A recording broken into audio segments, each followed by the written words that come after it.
మనిషి యోచింపవా నీ బ్రతుకు ఎలా ఉన్నదో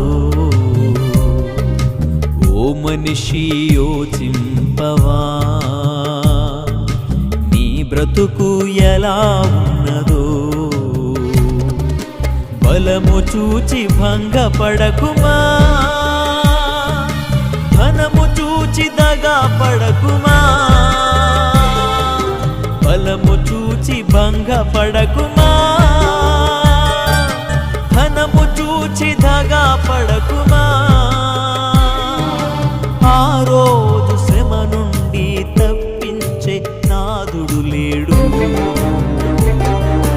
అదే